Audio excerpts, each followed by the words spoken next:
Mapagpalang araw sa inyong lahat. Maligayang Pasko sa inyong lahat, mga kasama natin sa ating social media postulate na lags. Mga kapatid, ngayong linggo sa ating patuloy na pagdiriwang ng Pasko ng pagsilang ng ating Panginoon ay pagdiriwang ang kapistahan ng banal na mag-anak ni Jesus, Maria at Jose, o Feast of the Holy Family of Jesus, Mary and Joseph.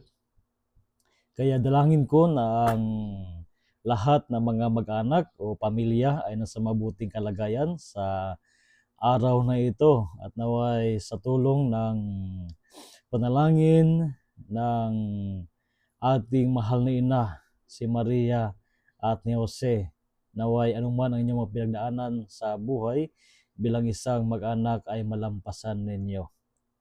Mga kapatid, iniyawa kayo upang sabahan ninyo si Father Ron upang ating muling pakinggan ang Ebanghelyo para sa araw na ito, araw ng linggo, sa ating pagdiriwang na kapistahan ng Sagrada Pamilya o kapistahan ng banal na mag-anak ni Jesus, Maria at Jose. Ang Ebanghelyo po ay mula sa Ebanghelyo San Lucas, chapter 2, verses 41 to 52.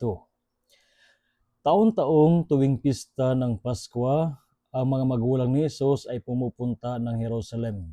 At ng 12 taon na siya, pumaroon sila gaya ng dati nilang ginagawa. Pagkatapos ng pista, sila umuwi na. Nagpaiwan si Jesus sa Jerusalem, ngunit hindi ito napansin ng kanyang mga magulang. Sa pagkakala ng isa na si Jesus ay kasama ng isa, nagpatuloy sila sa maghapong paglalakbay. Nang malaman nilang hindi siya kasama, siya ay hinanap nila sa kanilang mga kamag-anak at kakilala. Hindi nila siya matagpuan, kaya't bumalik sila sa Jerusalem upang doon hanapin. At na ikatlong araw, natagpuan nila si Jesus sa loob ng templo. Nakaupong kasama ng mga guro, nakikinig siya sa kanila at nagtatanong, at ang lahat na nakarinig sa kanya ay namangha sa kanyang katalinuhan. Nagtaka rin ang kanyang mga magulang nang siya'y makita. Sinabi ng kanyang ina, "Anak, bakit naman ganyan ang ginawa mo sa amin? Balisang-balisa na kami ng iyong ama sa paghahanap sa iyo." Sumagot siya, "Bakit po ninyo ako hinahanap? Hindi ba ninyo alam na ako'y dapat nasa bahay ng aking ama?" Ngunit hindi nila naunawaan ang pananalitang ito. Siya'y umuwing kasama nila sa Nazareth at naging isang masunuring anak. Ang lahat ng bagay na ito ay iningatan ng kanyang ina sa kanyang puso. Patuloy na lumaki si Jesus, umunlad ang kanyang karunungan at lalong kinalugdan ng Diyos at ng mga tao.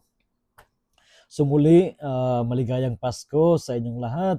Sana ay huwag kayong magsawa na magdiwang ng Pasko. Kaya sa sinabi ko sa nakaraang video, Pasko ay hindi patungkol sa mga party na kailangan talaga na gumasto, pagtitipon. Ang Pasko ay patungkol sa Panginoon na nagkatawang tao. Ang Panginoon na isinilang sa mundong ito.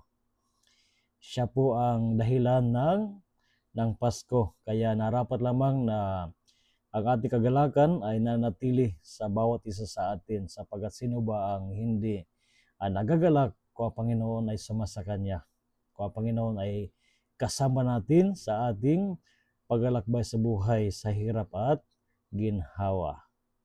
Mga kapatid, napakahalaga na ating bigyan ng pansin ang pagdiriwang ng banal na mag-anak sa linggong ito, sapagkat ito ay may magagandang ipinapaalala sa atin. Meron tayong makukuha ng mga aral kasi minsan ay hindi natin lalaman ano nga ba yung mga dapat isalang-alang sa pamilya.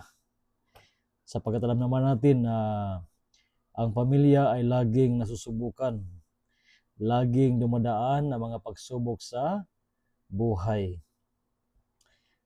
Sa ating unang pagbasa mula sa aklat ni Sirach, dito ipinapaalala sa atin ang pagpapahalaga sa mga magulang, lalo na kung sila ay mahina na, lalo na kung sila ay matanda na.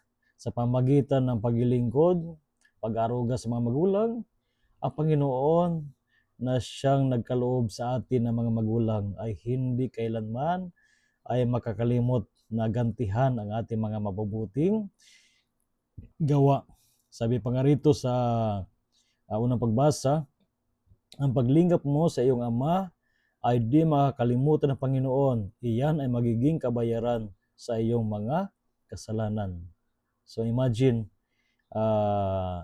kabayaran sa lahat ng mga kasalanan ang magkalinga sa mga magulang, lalo na sa panahon na hindi na kaya buhayin ang kanyang sarili. Kaya sana ay huwag natin kalimutan, lalo na bilang mga Pilipino, napakalaga para sa atin ang pamilya. At naway alalahanin natin ang kinakailangan natin na gawin sa ating mga magulang.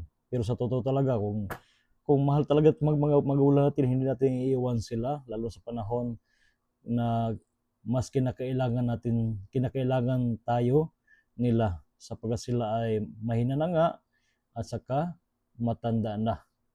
Kaya napakahalaga na ating bigyan ng kahalagahan ang ating mga magulang, ayon na rin sa 10 utos. Igalang mo ang iyong ama at ina. Ang paggalang ay hindi lamang sa salita, no? Ang paggalang ay naroroon sa ating pag-aaruga sa kanila, ang paglingap sa kanila, ang pagbigay ng pagmamahal, ang pagsuporta sa kanila habang sila ay nabubuhay pa, lalo na sa panahon na sila ay mahina na. Kaya ito yung pinapaalala sa atin ng unang pagbasa, no? Ang gumagalang sa kanyang ama ay nagbabayad sa kanyang kasalanan. Nagpaparangal sa kanyang ina ay parang nag-iimpok ng kayamanan, at gumagalang sa kanyang ama at paligayahin naman ng kanyang mga anak. So ano ang ating ginagawa sa mga magulang natin? Atin rin ito matatanggap, no, sa ating mga sa mga anak. Kaya napakahalaga na hindi naman sapagkat tayo umaasa, no, ginagawa natin ang mga narapat para sa mga magulang, sapagkat tumutugon tayo sa pagmamahal na kanilang ipinamala sa atin. O kahit man ikay ay na-deprive sa pagmamahal ng mga magulang mo, napakahalaga pa rin na naroroon, nanatili ang ating pagmamahal sa kanila. At maliban riyan, pinapaalalahan din tayo sa ating mga pagbasa ngayon ang patungkol sa kung ano ang nagbibigkis, ang nagpapapanatili sa pamilya, no? Ang pagpapatawad sa isa, ang pagtuturuan sa bawat isa, ang papaumanhinan, no? To be patient, no? To do anything that will strengthen the family. Kaya napakahalaga, mga kapatid, ang mga bagay na ito. At maliban rito ay patungkol din sa mga magulang, no? Sabi rito, mga ama, huwag ninyong kagalitan ng labis ang inyong mga anak, at baka manghina ang kanilang loob. So marami ating matutunan sa ating mga pagbasa ngayon. Patungkol sa disiplina, ano yung makakasiguro sa panatiling buo ng family, no? Ating mapapakinggan sa ating mga pagbasa sa araw ng linggong ito. At sa mga kapatid ay dalhin ninyo ang inyong buong pamilya upang muling pakinggan ang paalala ng Panginoon sa mga pagbasa para sa linggong ito. Marami po tayong mapupulot, no, sa pagbabago ng panahon. Naririyan minsan ay binabago na rin ang katotohanan patungkol sa pamilya. Kaya sa ating pagdiriwang ng kapistahan ng banal na mag-anak tayo pinalhanan, what is family? Ano nga ba yung family? No? Of course, family basically is composed of mother, father, and children. That is the ideal family. No? And what makes family as family? Kung sinisikap ng pamilya na maging miyembro si Jesus sa pamilyang iyon. Kailangan ang pamilya ay nakasentro sa Panginoon at sa pamamagitan nito ay talagang masabi natin that family will really prosper, no? Magkatagumpay, magiging maligaya sa kabila ng mga pagsubok sa buhay. Lahat ng mga problema ay malalampasan at ang mga problema rin ay minsan gagamitin ng Panginoon na mga opportunity to strengthen the family. So again, a blessed Sunday sa inyong lahat. Sana ay huwag natin kalimutan ang mensahe ng Panginoon ngayong Pasko. Christmas is family sapagkat si Kristo ay sinilang sa pamilya. Kaya sikapin natin na isentro ang pamilya sa Panginoon. God bless you and rest assured of my prayers for each one of you. Again, Merry Christmas and advance Happy New Year sa inyong lahat. And of course, rest assured of my prayers for you, especially for your family.